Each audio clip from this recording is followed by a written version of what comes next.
I welcome you all. This is the Curtain Raiser pre-conference event. More things and more exciting things, or equally exciting things and topics and speakers follow in the next couple of days.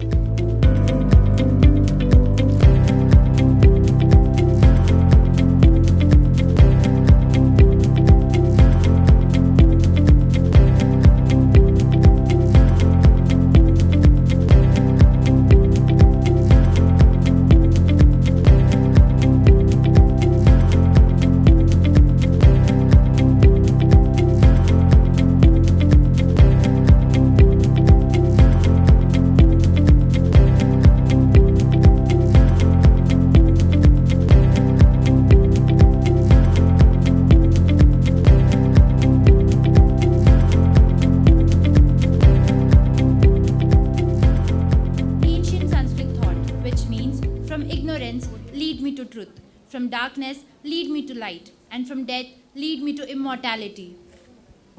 Good afternoon, ladies and gentlemen. I, Tarveen Kaur, and I, Nyoshi Mishra, students of MBA Hospital and Healthcare Management from Symbiosis Institute of Health Sciences, on behalf of Symbiosis International University, welcome each one of you to pre-conference symposium of SYMHEALTH 2017. Today's world is changing, and healthcare is no exception to this trend. With new innovations like home healthcare, we see the medical field of today moving toward the future, which is the need of an hour. Healthcare is no longer seen as a luxury. It is a basic right, and now it is more affordable and accessible than ever. Our sessions today will give you an overview of these changing trends in healthcare. Pre-conference workshop of SYMHEALTH 2017 comprises of session on career in healthcare, home healthcare sessions, and a strong recruitment initiative, Connections. Connections, which was started few years back to provide right platform to the corporates who are in need of talent. It's a common podium where all the professionals from various healthcare domains come together to recruit right people at the right time and at the right place. The delegates attending the pre-conference symposium will get training in soft skills, presentation skills, and projecting self in a right perspective. Additionally, there are walk-in interviews by the interested companies post this session. Updates regarding the walk-in interviews will be announced timely as we proceed with our session for the day. Today, we have with us Dr. Rajiv Yerwadekar, Dean, Faculty of Health and Biomedical Sciences, Symbiosis International University. Dr. Rajiv Yerwadekar graduated from prestigious BJ Medical College, Pune. He has been awarded Gold Medal by Pune University for his outstanding academic performance. He has been awarded PhD under Faculty of Management by Savitribai Phule University, Pune, and also been a member of various governmental organizations like Maharashtra Medical Council of India, Maharashtra Nursing Council, and ex-membership of Board of Governors of Medical Council of India. Dr. Rajiv Sir is known for his brilliance, quick-wittedness, and dashing personality. Sir spearheads Faculty of Health and Biomedical Sciences at Symbiosis. We are indeed privileged to have you amongst us, sir. Sir, we welcome you on the stage to address the audience.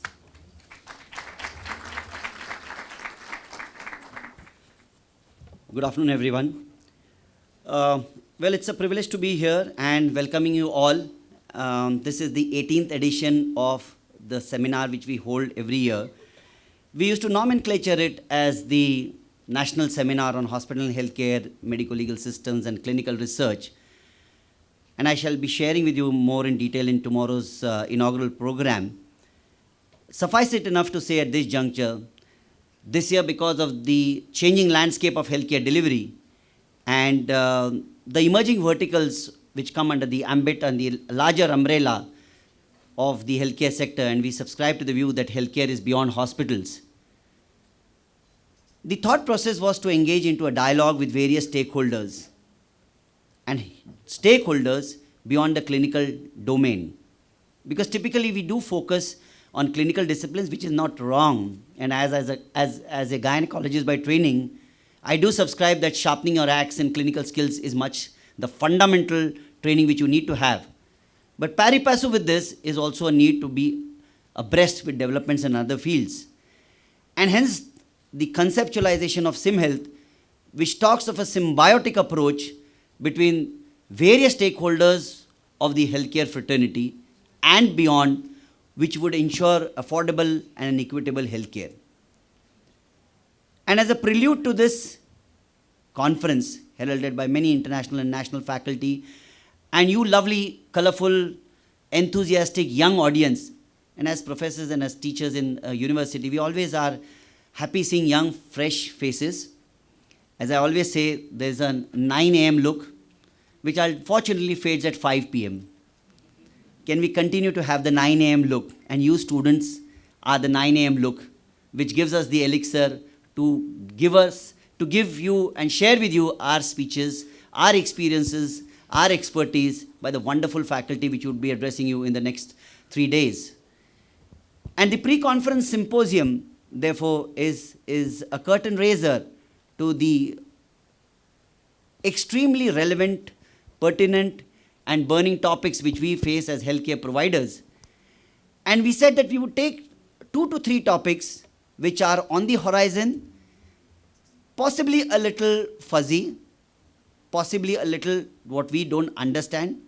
And I always tell when we as faculty were discussing what would be the topic. So faculty said, sir, this is not well understood, so we'll take this topic. And I was reminded of my examiner, and I'm a gynecologist, so they used to always say, what is the etiology of pre-eclamptic toxemia? This is a common question which is asked to every MBBS student or medico in the final exam. And or any question, if it is asked to the student, then the student has got a host of answers, the clever students, the intelligent students who don't know the exact answer, but they say, sir, the exact cause is not known. There are many theories. Autoimmune theory is always there for everything. Idiopathic is always there. Iatrogenic is also there. But then our examiner was Soravar more, as they say. And he used to always say, exact cause is not known to you. It is well documented in textbooks. Please refer to this page and this book of this medicine, and you will get to know. So we got enlightened. And similarly, when we were discussing with faculty, what should we be talking about? They said, sir, home healthcare is not well known, so we should have that. I said, please go and Google. Home healthcare is some $1 billion industry, and there are close to about 500 plus players working in this space. And there is a huge potential for venture capitalists to come in the field of home healthcare. And with India's none too young population, we talk of a demographic dividend. But India is also an aging population, and yesterday I interacted with a specialist who's going to be anchoring the track 8 on integrative healthcare. That's Dr. Renu Mittani. Is she here? Okay, Renu is a MD physician by training. Then she dabbled into yoga, pranayama and meditation. Nothing wrong about it. So I was writing her designation, Dr. Renu Mittani, anchor for track 8. MD, general medicine, yoga therapist, etc. She said, Rajiv, just write chronic disease management consultant. So things are changing. People want to unfold their designation. They want to change the names, spellings of their names. So Rajiv with R-A-J-I-V becomes R-A-J-E-E-V for whatever Vastu Shastra or Shabda Shastra it is. People keep on changing, and that way the healthcare sector is also changing. And then home healthcare is emerging as a big industry today. We've got challenges of the business models. Who are the people actually suited to pick up jobs as in the home care, healthcare sector? What are the challenges regarding standardization and accreditation? Because we as an academia, as an industry of repute, or as an organization of academic standardization of a university, always talk about standardization as regards curriculum, the course credits, the title, and ultimately the certification. And this is where we interact with the Health Sector Skill Council very closely, saying that it should not be regionalized, it should least be localized. Policies of skill-based training in the home healthcare sector should be nationalized. And therefore, they have come up with this wonderful NOS or National Occupation Standards, so that you know that a radiographer who has passed with these NOS is capable of doing only probably an X-ray or ultrasound at the most. He is not qualified to handle a PET machine or a CT scan or an MRI. So these are certain nuances which you all as healthcare professionals need to know. You need to know what is the national demand. We talk of a digital India, we talk of a skill-based India, but there are huge demands as regards the skill sets. Are you up for it? Are you game for developing those skills? Having the retainer value and interest in it so that there's no premature fatigue and a burnout are some of the questions which are going to be addressed. And we also spoke that typically as clinicians, we have this idea that we need to practice after passing out our graduation or at the most pick up a job in a teaching institute. Nothing wrong with that. But today the healthcare sector has unfolded into a huge number of career opportunities. And as I always talk to our MBA students, the students who are pursuing their MBA in hospital and healthcare, there are career opportunities in the healthcare sector for everyone, not only the medicos, least of all the allopaths being dominating this field. So even the non-allopaths are welcome. Even the non-medicos are welcome, and it has been our experience that some of the non-medicos do brilliantly well in subjects like accountancy, bookkeeping, and finance management because they are more comfortable with digits than our medicos. There is job for life science graduates. There is huge potential in the insurance sector. There is huge requirement of an IT savvy force, and they need to be abreast with the new technological advancements which the IT industry provides and will offer you. So all in all, the healthcare sector, we are at an exciting inflection point. Huge number of career opportunities, right man, right job, right time at the right place, right deliverables, right salary, right career options. Am I sounding too monotonous? It's like saying that right man for the right woman and the right spouse for the right man. There's nothing like that. It's utopia. Tell me. I can say that with experience of 32 years of marital life. There's nothing as an ideal spouse, but you can always make it look and appear and continue to live with that ideal option. So this is all what we have, and in pursuing your job opportunities, your zest for picking up jobs, an important aspect is how you sell yourself. In today's world, you have to project and show more than what you are actually. So we have a session on personality development and communication skills, so very important in today's world. And all these wonderful gentlemen and ladies sitting in the front row and someone behind, the beauty of this is they were just a phone call away. The moment we shared this concept with them, they were immediately upbeat with the concept. They agreed to participate, and they will share with you their wonderful experiences, their insight into the industry requirements, and what they would expect from you as recruitees in their respective organizations. So I welcome you all. This is the Curtain Raiser pre-conference event. More things and more exciting things, or equally exciting things and topics and speakers follow in the next couple of days. Welcome you to this pictures campus of Lovely, of the university. We are situated atop a hill, but do not forget to mingle around in the valley below. There are two earthen dams which store about 30,000 crore liters of water. Idea and objective is to make this campus water self-sufficient. There's a huge flora and fauna. I'm sure Samhita is going to show you the film which talks about the fauna and the flora here, including some snakes, albeit non-poisonous. So please enjoy the ambience of the university campus. It will be our pleasure to extend all hospitality to you, and welcome to this pre-conference symposium and SYMHEALTH 2017. Thank you so much.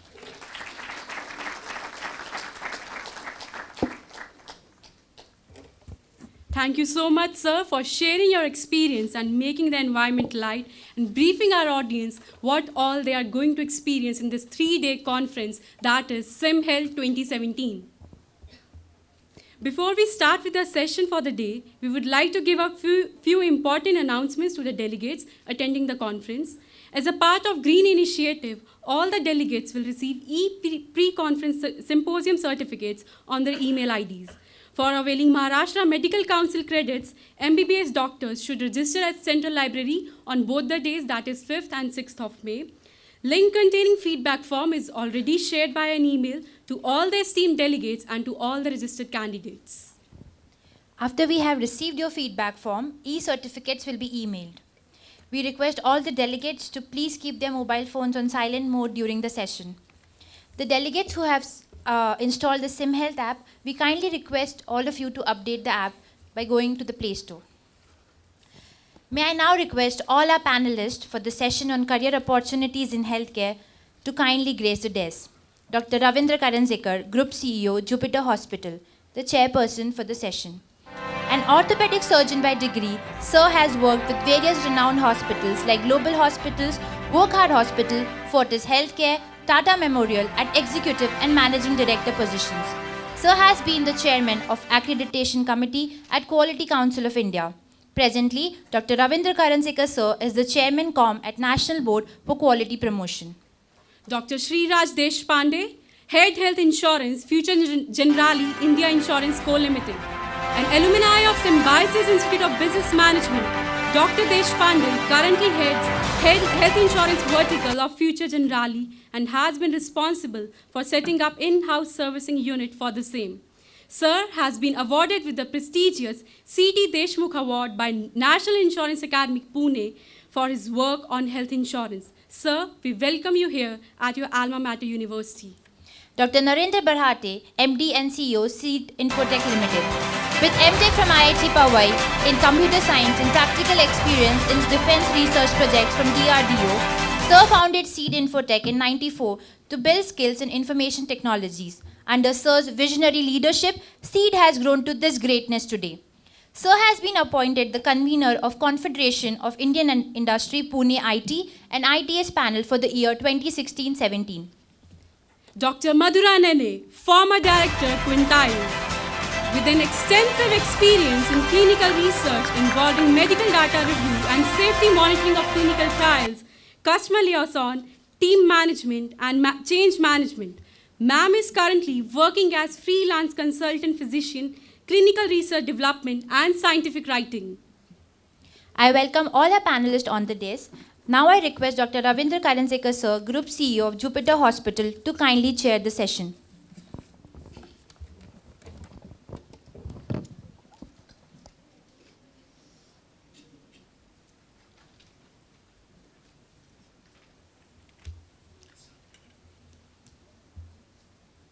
Good afternoon, everybody. My co-panelists on the dais, Dr. Rajiv Yerwadekar, and all other friends. The ground rules will be, each one will be speaking for about 10 minutes, and at the end of the session, there will be question-answer session. Few of the questions will be raised from the panelists. Remaining questions will be from the audience. The healthcare, as Rajiv was saying, is expanding day by day. The opportunities in healthcare are enormous. What I saw in 1989 or 88, when we did the hospital administration course, there were very, very, very few opportunities for the people or for the students who have done hospital administration. At that point of time, people were doing the hospital administration for the purpose of getting some promotion or maybe probably getting some new job. Over the period of last 20 years, we could see, and when I interview the candidates, I see almost 70 to 80% of the candidates have done the hospital administration as a course. Very rightly he said, allopathic, non-allopathic, medical, non-medical, people from the other streams, including engineering, including commerce, including arts. And today is such a situation that each one of them has a place in healthcare sector. Healthcare sector has, like all the panelists you can see, from the clinical research to the IT sector, to the insurance sector, core healthcare departments. Everywhere you have an opportunity. What I will be speaking in next 10 minutes, few slides I will show you, is where are the opportunities. But before that, sometime back in 95, 96, when IT was booming, and there was some study was done. The schools which were imparting the various modules in IT, especially the languages or the OS systems or other things, and they listed down the requirement of the user, and it didn't fit. What you were learning and what is being used by in general by the industry was not fitting at all. So what used to happen is that when you go to some industry, again you start from the basic, learn that thing and put it again to the use. Today, organizations, universities like Symbiosis, Tata Institute or Jaipur or All India Institute of Medical Sciences, all of them now impart the hospital administration as a different course. 20 years back it was hardly some additional diploma or some orientation course. Today it has become a mainstay if you want to enter into an admin. Admin in a hospital today or admin in any part of the healthcare sphere is today not a part-time job. It is a full-time job. And you have careers. I have seen with me people were there who had started as a trainee and are now probably handling the chains of hospital as the CEO or the managing directors. I have seen the medical people from allopathic and non-allopathic areas going up the ladder, becoming medical directors, COOs or CEOs. So, heading an organization, heading a group or heading any activity in the healthcare, you can do it. But you will need to imbibe something in you. That also I will talk to. But definitely the future for healthcare tomorrow as an opportunity is a great opportunity. Great opportunity. And probably this is one industry which is probably you will need maximum manpower in an hospital which I have started recently, last week only. For 400 beds I need about 2,000 people, and out of that I need at least 100 to 150 people who are trained in hospital management. This is where you come into the picture. I am not just running a business, I am running an institution, and for which I need the people who are well trained, not on the job, but properly trained, and they can come for the job. So, we'll start with the slides. Yeah.